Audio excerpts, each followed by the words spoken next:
አሰላሙ አለይኩም ውድና የተከበራችሁ የሮዛ ጉራጌ ቻናል ቤተሰቦች እንዴት ናችሁ? ዛሬ ጉደኛ የሆነ የጸጉር ውህድ ይዤላችሁ መጥቻለሁ። ጸጉራችሁ የሚያጠቁርላችሁ፣ ጸጉር የሚያሳድግ፣ አያድግም የሚባል ጸጉር የሚያሳድግ፣ በተለይ ጸጉር የሚያረዝም፣ ጸጉር የሚያለሰልስ፣ ጸጉር እንዳይሰባበር እንዳይነቃቀል የሚያደርግ ለተጎዳ ጸጉር በዚህ ውህድ በአንድ ጊዜ ብቻ ስትጠቀሙት ጸጉራችሁ ልስልስ ያደርግላችሁ። የምሬ ነው ምላችሁ። ለእኔ የጠቀመኝን ነው ማካፍላችሁ። በሚገርም ሁኔታ አንድ ጊዜ ብቻ ተቀብታችሁት ለውጡን ታዩታላችሁ። ብቻ ተጠቀሙት። ልክ እኔ እንደሰራሁት ሰርታችሁ ተጠቀሙት። ቪዲዮን ላይክ አድርጉት፣ ሼር አድርጉት፣ ሁሉም ሰው እንዲጠቀምበት። ቀጥታ ወደ አሰራሩ እንገባለን። እዚህ ጋር በዋነኝነት ቡናን የተጠቀምኩት ቡና 2 ማንኪያ ቡና ተጠቅሜያለሁ። 3 እንቁላል ቢጫው ፓርት ብቻ ነው የተጠቀምኩት። ግማሽ ማንኪያ ቁርንፉድ የተፈጨ፣ እንደዛው ግማሽ ማንኪያ ቀረፋ የተፈጨ ድቅቅ ተደርጎ የተፈጨ ነው መጠቀም ያለባችሁ። ቡና እንቁላልና ቀረፋ ቁርንፉድ ነው የተጠቀምኩት። ሌሎች ግብአቶች ቀስ እያልኩ እየሰራሁ አሳያችኋለሁ። ቪዲዮውን እስከ መጨረሻ ተከታተሉት። ኮንዲሽነር ይዤላችሁ መጥቻለሁ። ውህዱን ከተቀባችሁ በኋላ በኮንዲሽነር እንዴት አርጋችሁ እንደምትቀቡ፣ ከዛ በኋላ ከተቀባችሁት በኋላ እንዴት አርጋችሁ እንደምትታጠቡ እነግራችኋለሁ። ቪዲዮውን እስከ መጨረሻ ተከታተሉት። ይሄንን የምታዩት ባሚያ ነው። ባሚያ ቀቅዬ አቀዝቅዤዋለሁ። ለ10 ደቂቃ ነው የቀቀልኩት። ቀቅዬ በዚህ መልኩ አጠለዋለሁ። ይሄንን ባሚያ ካጠለልኩት በኋላ እንዴት አድርጌ እንደምጠቀም እነግራችኋለሁ።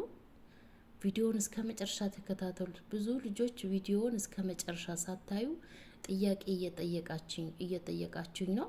እኔ እያንዳንዱ ነገር እንደዚህ እያብራራሁ ነው የምነግራችሁ። በቪዲዮ ራሱ ማየት ትችላላችሁ። ቪዲዮውን እስከ መጨረሻ ካያችሁት በቪዲዮ ራሱ ድምጼ እንኳን ባትሰሙ እንዴት አድርጌ እንደምሰራ እያሳየሁ ነው እያንዳንዱ። ስለዚህ ቪዲዮውን አጭር ነው፣ እስከ መጨረሻ ለመከታተል ሞክሩ። ይሄንን ባሚያ ግን እንድትጠቀሙት እመክራችኋለሁ። ለህፃናት፣ ለአዋቂ፣ ለአዛውንት ኮንዲሽነር እባካችሁ ኮንዲሽነር አትጠቀሙ፣ ገዝታችሁ አትጠቀሙ። የሩዝ ማስክ አለ፣ የተልባ ማስክ አለ፣ የአብሽ እንደዚህ ባሚያ ካገኛችሁ ልክ እንደዚህ እንደ ኮንዲሽነር መጠቀም ትችላላችሁ። ጸጉራችሁ ለማለስለስ በተለይ ከርዳዳ ለሆነ ጸጉር ልክ እንደዚህ። እስኪ ይሄንን ባሚያ የምታገኙ ሰዎች እስኪ ተጠቀሙት። የምር ታመሰግኑኛላችሁ። እኔ ሁል ጊዜ ጠቃሚ የሆነ ነገር ነው ማካፍላችሁ። እናንተ ደግሞ እኔ እንደሰራሁት ለመስራት ሞክሩ። ይኸው ባሚያዬን ዘይት ጨምሬበታለሁ። የወይራ ዘይት ነው የጨመርኩበት፣ እናንተም ጨምሩበት። እንደዚህ አዘጋጅቼ አጠገብ አስቀምጠዋለሁ። በኋላ እንዴት አድርጌ እንደምጠቀም አሳያቸዋለሁ። ባሚያውን እንግዲህ ከትፌ ውሃ ጨምሬ 2 ብርጭቆ ጨምሬ ለ10 ደቂቃ ነው የቀቀልኩት። ቀቅዬ በዚህ መልኩ አጥልየዋለሁ። በኋላ ላይ እንዴት አድርጌ እንደምጠቀም አሳያቸዋለሁ። የቅድሙ የቡና ውህዳችን እዚህ ጋር ባሚያውን ትንሽ እጨምርበታለሁ። በባሚያው ውህድ በሰራሁትን ትንሽ እጨምርበታለሁ።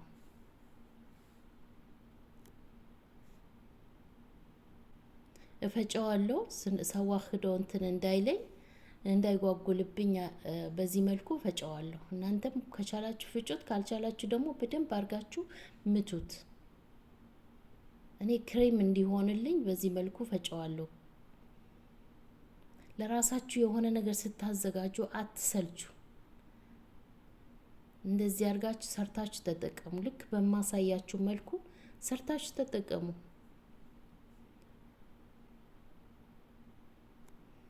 አያችሁት? በዚህ መልኩ ፈጭቼ ጨርሼለታለሁ። ይሄንን ይመስላል። ቀሪውን ግብአቶች እጨምራቸዋለሁ። ስጨምር አሳያቸዋለሁ ምን እንደምጨምር።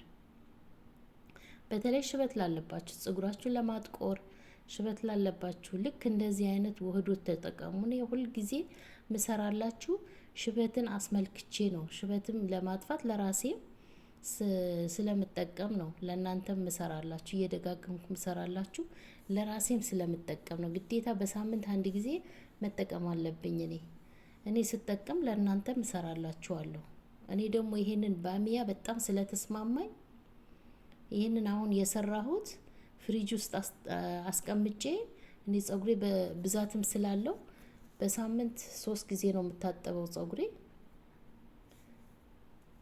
ስታጠብ ዝም ብዬ ስለማልታጠብ እንደዚህ እየሰራሁኝ አሳያችኋለሁ። ይሄው በዚህ መልኩ ከፈጨሁት በኋላ ግማሽ ሎሚ ጨምርበታለሁ። ሎሚው አንደኛ ውህዱን ፀጉራችን ላይ እንዲይዝልን ያደርግልናል እንዲሰራ። ሁለተኛ ደግሞ ፎሮፎር ያጠፋላችኋል፣ እንዳያሳክካችሁ ያደርግላችኋል። ፀጉራችሁ የሚያሳክኳችሁ ከሆነ ሎሚ አትፍሩ። እንደውም ፀጉራችሁ ሻይን ያደርግላችኋል። ቆዳችሁ የጭንቅላታችሁን ቅላችሁን ቆዳችሁን ጽድት ያደርግላችኋል። ሎሚ የሌላችሁ የአፕል አልቼቶ ጨምሩበት። 1 ማንኪያ የወይራ ዘይት ጨምራለሁ።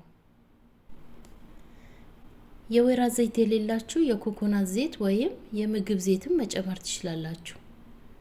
የምግብ ዘይት የሌላችሁ ቫዝሊን ጨምሩበት። ቫዝሊን ካላችሁ 1 ማንኪያ ቫዝሊን ጨምሩበት።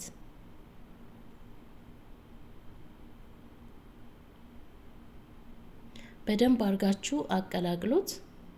ከሎሚውና ከወይራ ዘይቱ ጋር አንድ ላይ ከውህዱ ጋር በደንብ አርጋችሁ ምቱት፣ አቀላቅሉት።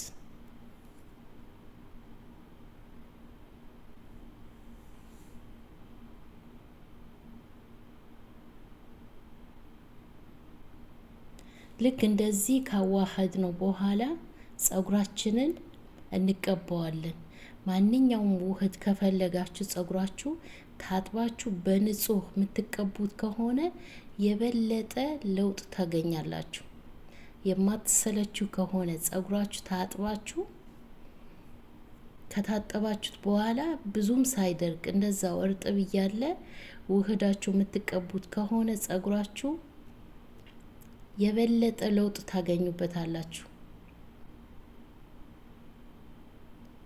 እንደዛም ካልፈለጋችሁ ልትታጠቡ ስትሉ በደንብ አርጋችሁ ከስር ጀምራችሁ ፀጉራችሁን ዘለላው ድረስ በደንብ አርጋችሁ ተቀቡት።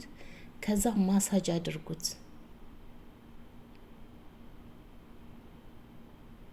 ጭንቅላታችሁ ቅላችሁ ላይ ማሳጅ አድርጋችሁ በላስቲክ ነገር ሽፍን አድርጋችሁ ለ2 ሰዓት አቆይታችሁ ትታጠቡታላችሁ። ሁል ጊዜ መጨረሻ ላይ አጠቃቀሙ ስለምናገር ቪዲዮውን እስከ መጨረሻ ለመከታተል ሞክሩ። አሰራሩን ካሳየዋችሁ በኋላ አጠቃቀሙን መጨረሻ ላይ ስለምናገር ማለት ነው። ውህዳችን ተቀብተን ከታጠብን በኋላ ኮንዲሽነራችን እንጠቀማለን። ፀጉራችሁ ንጹህ ሲሆን በሻምፖ ታጥባችሁ ከዛ በኋላ ኮንዲሽነር በመጨረሻ ላይ እንጠቀመዋለን። ይሄንን የምታዩት ኮንዲሽነር መጀመሪያ ላይ አሳይቻችኋለሁ። በማሚያና በውሃ የወይራ ዘይት ጨምሬ ብቻ ነው ያዘጋጀሁት። በውህዳችንም ውስጥ ጨምሬ ያለው ይሄንን ለፀጉራችን እንደ ኮንዲሽነር እንጠቀምበት ነው ያስቀረውት። ከዛ እሱን ተቀብታችሁ ፀጉራችሁ ንጹህ ከሆነ በኋላ ከታጠባችሁት በኋላ እሱን ለ5 ደቂቃ ተቀብታችሁ ማሳጅ አድርጋችሁ አበጥራችሁ ትታጠቡታላችሁ። ለ5 ደቂቃ ቆይታችሁ ትታጠቡታላችሁ። ፀጉራችሁ እንዳይነቃቀል እንዲለሰልስ ያደርግላችኋል። በሚገርም ሁኔታ ለህፃንም ለአዋቂም ይሆናል። ፀጉራችሁ የተተኮሰ ፀጉር ነው የሚያስመስልላችሁ።